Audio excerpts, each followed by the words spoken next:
하나님, 어느덧 12월이 되었습니다. 한 해 동안에 하나님께서 주신 은혜를 돌아봅니다. 또 하나님께 간절히 기도했던 우리의 기도의 내용들도 돌아봅니다.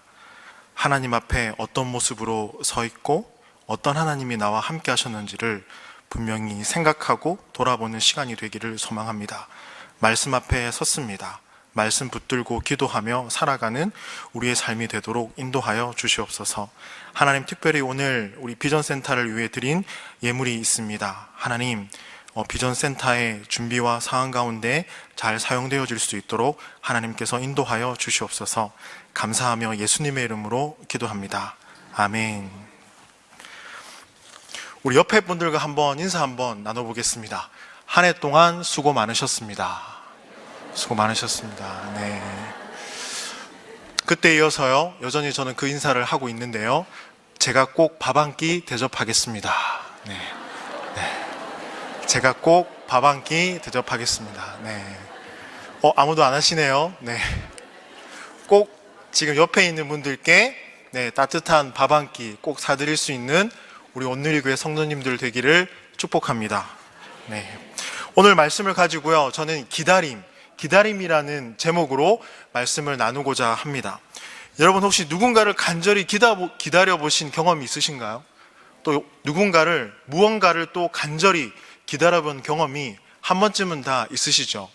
저는 특별히 이 누군가를 기다렸다라고 했을 때요, 가장 생각나는 게 있었습니다. 그게 뭐냐면 바로 어제도 이수림 자매가 결혼을 했는데요, 바로 결혼이었습니다. 상견례를 하고 나서 하루하루가 정말 더디게 가더라고요. 마치 하루가 천년같이, 눈 뜨고 일어나면 내일이면 결혼할 것 같은데 결혼식장에 하루에도 수백 번씩 입장하는 생각을 하고요, 막 그랬는데 그날은 정말 오지 않더라고요. 그런데 결국 그날이 오긴 왔습니다. 그래서 지금 결혼을 했겠죠. 또 그렇듯이 또 반대로 말하면요, 저희가 청소년 부서를 맡고 있는데 우리 양산 특별히 동화중학교에 전도를 나간 지 4개월 만에 두 학생이 자원하는 마음으로 복음을 듣고 교회 헬스에 나오게 되었거든요. 4개월이라는 시간을 또 기다리면서 이 복음이 증거되어지고 아이들이 발걸음을 교회까지 오게 하는 것, 한 영혼이 돌아오는 것은 더 오랜 시간이 기다려진다라는 생각이 들었습니다. 아니나 다를까 오늘 함께 읽은 본문을 보시면요, 무언가를 간절히 기다리고 있는 한 사람을 마주하게 됩니다. 그가 누군가면요, 바로 다윗입니다. 1절입니다. 1절을 다 같이 한번 읽어보겠습니다. 시작. 내가 여호와를 기다렸더니 귀를 기울이사 나의 부르짖음을 들으셨도다. 아멘. 오늘 말씀을 보면요, 다윗이 하나님을 기다렸다라고 표현합니다. 더 자세히 말하면 다윗이 하나님을 기다렸는데 하나님께 어떤 도움을 받고 싶었던 것 같습니다. 그 도움을 간절히 기다렸거든요. 왜 다윗은 하나님의 도움을 간절히 기다릴 수밖에 없었을까요?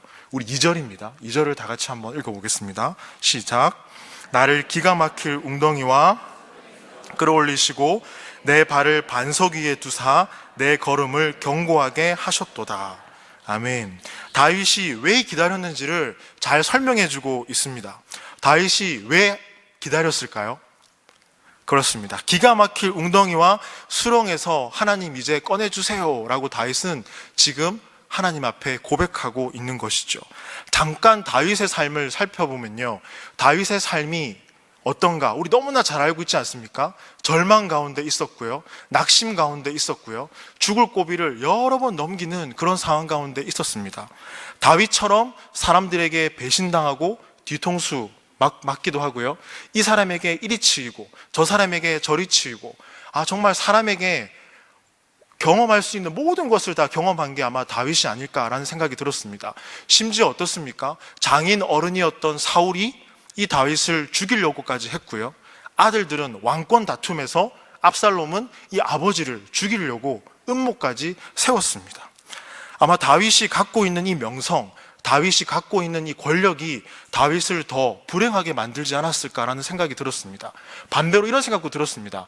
만약에 다윗이 권력이 없었고 다윗이 가진 게 없었다면 그의 삶은 정말 어땠을까? 그런 생각도 한번 들었거든요.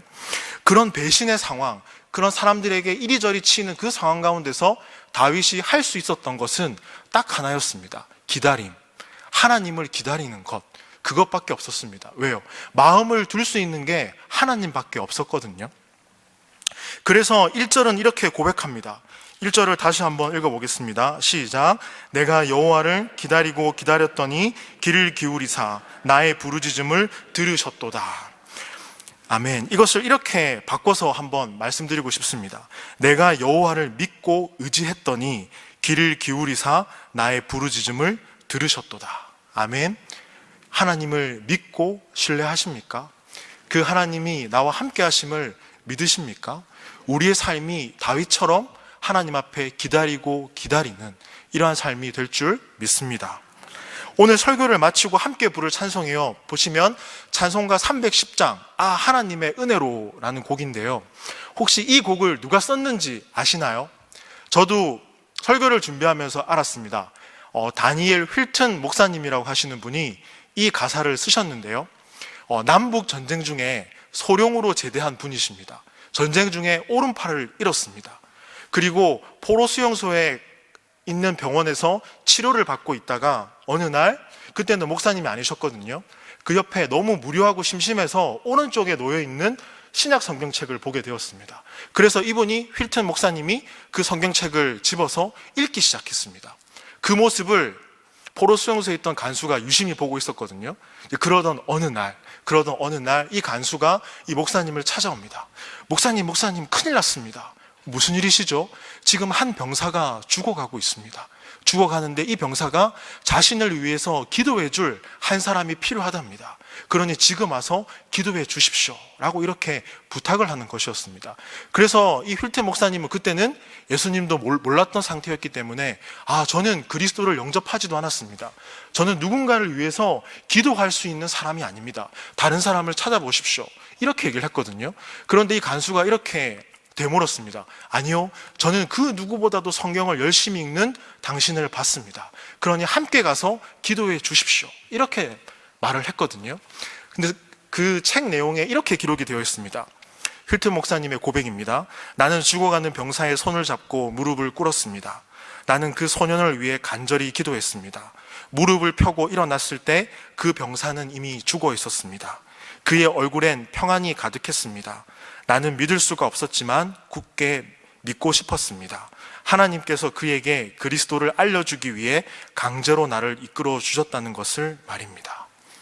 그렇게 세월이 흘러서 이 다니엘 휠튼 목사님이 오늘 나중에 우리가 함께 부를 찬송가 310장 하나님의 은혜로라는 곡을 작사하셨습니다. 제가 가사를 읽어드릴게요. 하나님의 은혜로 이 쓸데없는 자 왜 구속하여 주는지 난 알 수 없도다. 내가 믿고 또 의지함은 내 모든 형편 아시는 주님 늘 보호해 주실 것을 나는 확실히 아네. 아멘. 하나님은 이런 분이십니다. 다시 본문으로 돌아가면요, 다시 다윗의 이야기로 돌아가겠습니다.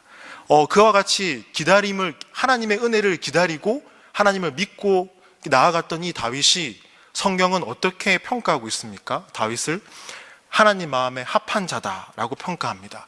그런데 다윗의 삶을 자세히 들여다보면요, 합한 사람이긴 합한 사람인데 뭔가 부족한 사람이지 않습니까? 조금은 추악하기도 하고요, 조금은 부끄럽기도 하고 조금은 허물이 많은 사람이 또한 다윗입니다.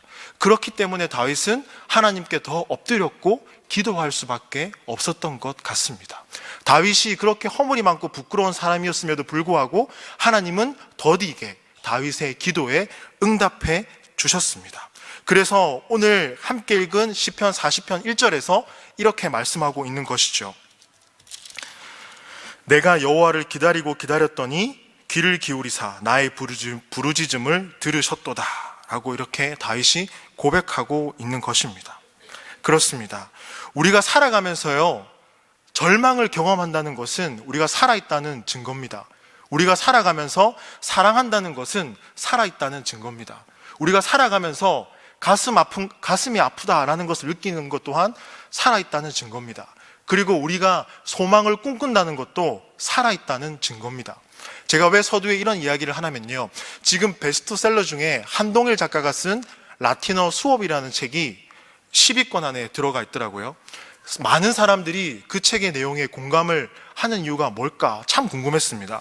근데 그 한동일 작가 신부님이기도 한데요, 바티칸 최초의 그 변호사라고도 합니다. 그래서 그분이 이렇게 이야기했습니다. 살아있는 한 희망이 있습니다. 살아있어야 다른 것을 꿈꿀 수 있고 크고 작은 것들을 희망할 수 있습니다. 좀 공감이 되시나요? 그런데 우리의 현실을 보면 어떻습니까? 녹록치 않습니다. 그렇죠?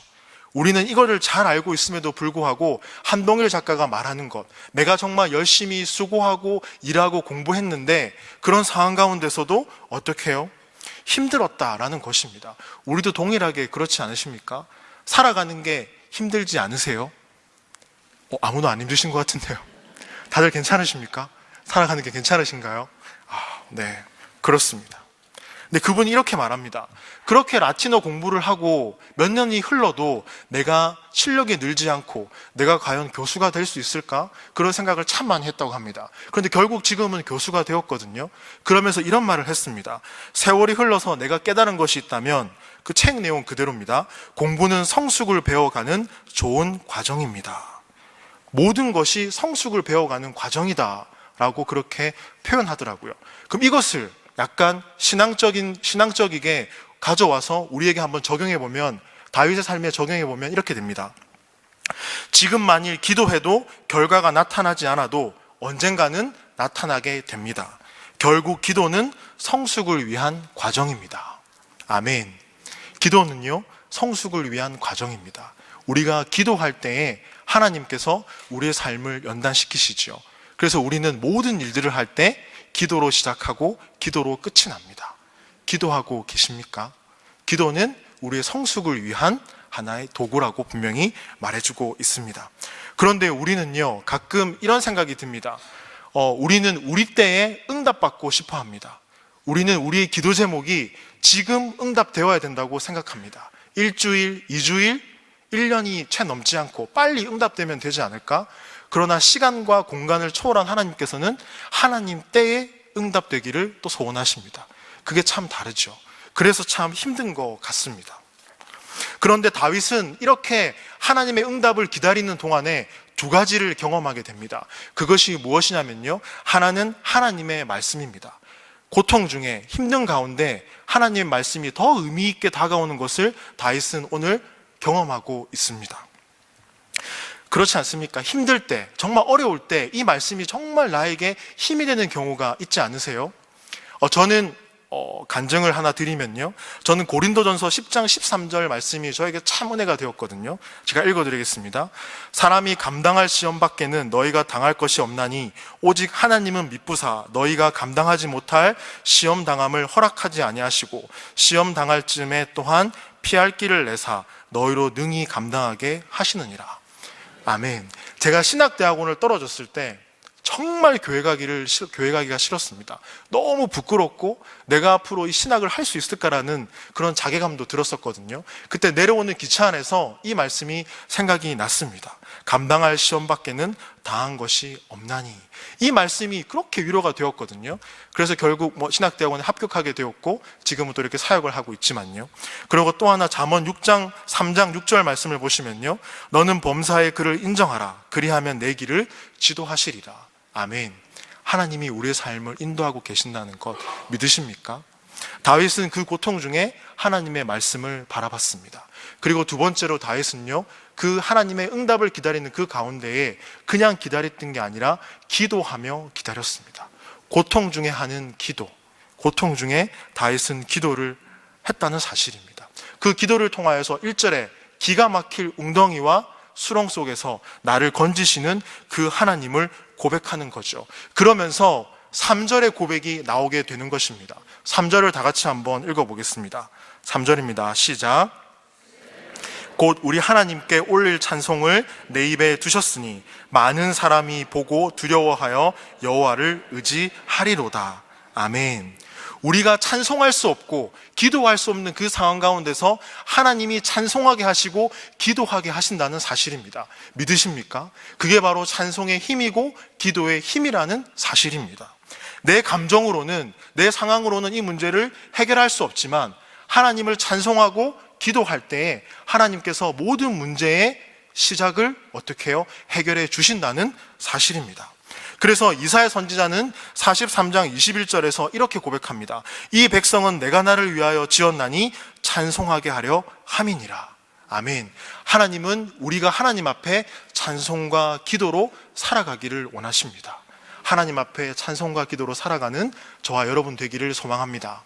그러면서 다윗은요, 자기의 기다리는 이 긴 여정을 이렇게 결론을 내립니다. 4절입니다. 다 같이 한번 읽어보겠습니다. 4절 시작. 여호와를 의지하고 거짓에 치우치는 자를 돌아보지 아니하는 자는 복이 있도다. 뭐라고? 아멘. 뭐라고 하신 말씀입니까? 하나님, 이제 내가 오직 여호와만을 의지하겠습니다. 하나님, 내가 이제 교만하지 않겠습니다. 내가 거짓에 치우치지 않겠습니다.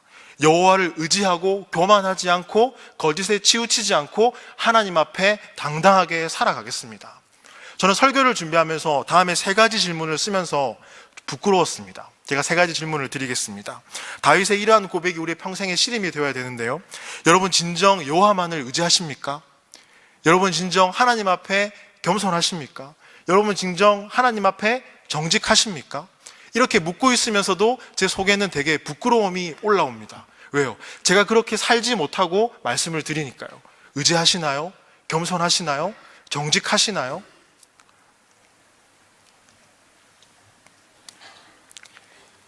왜냐하면 한 번씩 가정 모임을 할 때 우스갯소리로 저희 동서랑 친하거든요. 동서에게 농담 반 진담 반을 합니다. 그럴 때 꼭 저희 아내가 하는 말이 있습니다. 목사가 거짓말하면 돼요. 이런 말을 아내가 하거든요. 저는 농담 반 진담 반으로 했는데 이것도 가정 모임에 주성에는 안 되겠구나 그러면서 그게 잘 안 고쳐지더라고요. 그래서 그런 말을 들을 때마다 내가 무슨 말을 해도 그렇게 하면 안 되겠구나 라는 생각이 참 많이 들었었습니다. 그렇습니다. 다윗은 지난 날을 회고합니다. 하나님이 내가 이 기다리는 가운데에 응답도 주셨고 은혜도 주셨고 이러한 모든 상황을 내가 너무나 잘 알고 있습니다. 하나님, 그렇게 하나님을 의지하면서 나아갔더니 하나님이 나의 삶을 인도해 주셨습니다. 그것도 너무 감사합니다. 그래서 오늘 이렇게 고백하는 것입니다. 하나님, 제가 정직하겠습니다. 제가 거짓되게 살지 않겠습니다. 하나님, 제가 겸손하게 살겠습니다 라는 고백을 하는 것입니다. 그런데요, 오늘 본문과 마주하는 다윗의 모습은 어떻습니까? 이 고백은 하고 난 다윗의 모습 함께 읽진 않았지만 12절 말씀입니다. 눈으로 따라와 주시기 바랍니다. 40편 12절을 보시면요, 수많은 재앙이 나를 둘러싸고 나의 죄악이 나를 덮침으로 우러러 볼 수도 없으며 죄가 나의 머리털보다 많음으로 내가 낙심하여 쓰미니이다. 뭐라고 고백합니까? 지난날 하나님이 그렇게 많이 은혜를 주시고 나의 삶을 인도하셨지만 결국 오늘을 살아가는 나는 지금 너무 하나님 힘듭니다. 수많은 재앙이 나를 둘러싸고 있습니다. 내가 지은 죄가 머리털보다 많습니다. 내가 하나님 절망하고 낙심하는 자리에 갈 수밖에 없습니다 라고 다윗은 고백하고 있습니다. 17절은 또 어떻습니까? 17절을 보시면요, 나는 가난하고 궁핍하오나 나는 가난하고 궁핍하오니, 하나님 뿐만 아니라 저는 가난하고 궁핍합니다. 그러니 하나님 저를 건져 주십시오. 건져 주십시오. 이 기도가 자연스럽게 나올 수밖에 없는 것이죠. 다윗은 아마 이렇게 이야기하고 싶었을 것입니다. 내가 하나님의 지난날 은혜를 경험하고 인도도 경험했지만 하나님, 지금 저는 너무 힘듭니다. 지금 이 하루를 살아가는 것 너무 힘듭니다. 2017년 오늘을 살아가는 것 하나님 너무 힘듭니다. 우리 가정에 주신 것들, 우리 가정에 허락하신 기쁨도 있지만 우리 가정이 감당해야 될 어려움들도 하나님 있지 않습니까? 그게 너무 하나님 힘듭니다 라고 다윗은 고백하고 있는 것입니다. 시편 40편의 주제는요, 기다림이거든요. 하나님, 내가 과거에도 기다렸습니다. 그랬더니 하나님 응답하셨죠. 그런데 지금도 하나님 저는 힘이 듭니다. 그래서 내 삶의 이 기나긴 여정, 그 길목 가운데서 하나님의 은혜를 또 기다리고 싶습니다. 하나님, 그러니 저와 함께 해 주십시오 라고 본문은 우리에게 말씀해 주고 있다는 것입니다. 13절 후반절을 보십시오. 13절 후반절을 보시면 여호와여 속히 나를 도우소서. 하나님 도와주세요, 도와주세요. 17절 후반절입니다. 나의 하나님이시여 지체하지 마시고 나를 도와주십시오. 다윗은 계속 하나님께 그 기다림을 구하고 있습니다. 17절을 다 같이 한번 읽어보겠습니다. 시작. 나는 가난하고 궁핍하오나 주께서는 나를 생각하시오니 주는 나의 도움이시오 나를 건지시는 이시라. 나의 하나님이여 지체하지 마소서. 이것을 저의 고백으로 한번 바꿔서 읽어보겠습니다. 하나님, 저는 가난합니다. 하나님, 저는 궁핍합니다. 그러나 하나님께서는 저를 생각하시죠. 하나님은 나를 항상 기억하십니다. 하나님은 나를 늘 귀하게 여기십니다. 하나님이 나의 도움이 되십니다. 하나님은 나를 늘 건지시길 원하십니다. 하나님, 오늘 이 자리에서 나는 하나님을 기다립니다. 말씀을 이렇게 마무리하고 싶은데요. 우리는요, 이 신앙의 길, 믿음의 길, 이 땅에서 살아가는 한 이러한 질문을 우리에게 수없이 던져야 된다고 생각합니다. 우리의 삶의 여정에서 누구를 만나시기를 원하십니까? 나의 인생의 길목에서 우리는 누구를 기다립니까? 누구를 바라보고 누구를 믿고 누구를 의지하고 있습니까? 이 질문을 우리에게 끊임없이 해야 될 줄 믿습니다. 왜요? 신앙은 인식하는 거거든요. 하나님이 정말 나와 함께 살아계시다. 이 하나님이 나를 인도하신다. 이것을 인식할 때 나의 삶의 주인이 누가 되시는지, 내 삶을 누가 이끄시는지 이것을 명확히 알 수 있다는 사실입니다. 그래서 다윗은 이렇게 고백합니다. 하나님이 지난날 나에게 은혜를 주셨듯이 동일하게 지금도 힘든 이 상황 가운데서 나는 여전히 하나님을 기다립니다. 여전히 내 삶은 변한 게 없는 것 같습니다. 여전히 가난하고 궁핍하고 마음이 힘듭니다. 내가 믿음 생활을 잘 하고 있는지 하나님, 나는 잘 알지도 못하겠습니다. 그러나 하나님을 기다립니다. 또 여전히 이 자리에서 하나님을 기다립니다. 어떻게 해요? 하나님이 나에게 주신 은혜와 평강이 있다는 사실을 다윗은 알고 있었기 때문입니다. 우리도 동일하게 하나님이 주신 은혜와 평강 우리에게 있으시지요. 그것이 있기 때문에 하나님의 은혜를 오늘도 내일도 기다릴 수 있는 것입니다. 저는요, 제가 목사가 된다는 것을 되게 많이 기대하고 소망하고 있었거든요. 그러면서 좀 부끄러운 고백이지만 목사 안수를 받고 집으로 갔을 때 제 서재에서 임직패를 보고 눈물이 났습니다. 하나님, 제가 드디어 안수를 받았군요. 그러면서 약간 어깨가 위로 올라가기도 했습니다. 하나님, 제가 이제 할 수 있는 게 참 많겠네요. 복음도 전하고요, 축복도 해주고요, 뭐도 하고요. 그런데 오늘 이 말씀을 준비하면서 이런 생각이 들었습니다. 내가 좀 세워진 인생이라고 생각했고 하나님이 내 인생을 부유하게 만들어줬다고 생각했는데 결국 현실과 마주한 나는 아무것도 아니구나라는 사실을 발견하게 되었습니다. 왜요? 내 삶에 하나님이 빠지면 내가 정말 아무것도 할 수 있는 게 없더라고요. 내 인생이 부유한 것도 없고요, 내 인생에 뭐 하나 잘난 것도 없고요. 하나님이 내 옆에 계시니까 내가 하나님 때문에 잘 돼 보이고 뭔가 할 수 있을 것 같고 든든하고 힘이 나더라고요. 그러한 사실을 발견하게 되었습니다. 저는 온누리교회 성도님들에게 부탁드립니다. 다윗은 기다림 속에서 용기를 내었습니다. 하나님, 여전히 오늘도 나의 삶의 여정 속에서 하나님을 기다립니다. 하나님, 나와 함께 해주십시오. 하나님, 나에게 은혜와 평강을 동일하게 내려주십시오 라고 말입니다. 그렇습니다.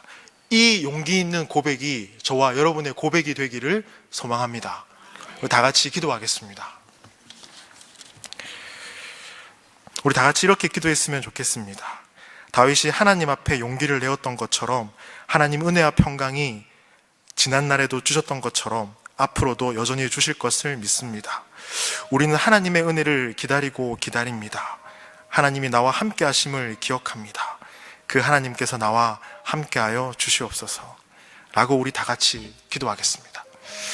사랑하는 하나님, 감사를 드립니다. 하나님, 다윗은 힘든 그 상황 가운데서 하나님 말씀을 붙들고 기도하고 고통 중에 기도하면서 하나님의 은혜와 평강을 사모했습니다. 과거에도 하나님이 동일하게 은혜 주셨던 것처럼 지금도 동일하게 나의 삶의 이 긴 여정에서 은혜 주신다는 하나님의 그 말씀 붙들고 간절히 기도하기를 소망합니다. 하나님, 그 말씀 앞에 살아가는 우리의 삶이 되도록 인도하여 주시옵소서. 감사하며 예수님의 이름으로 기도합니다. 아멘.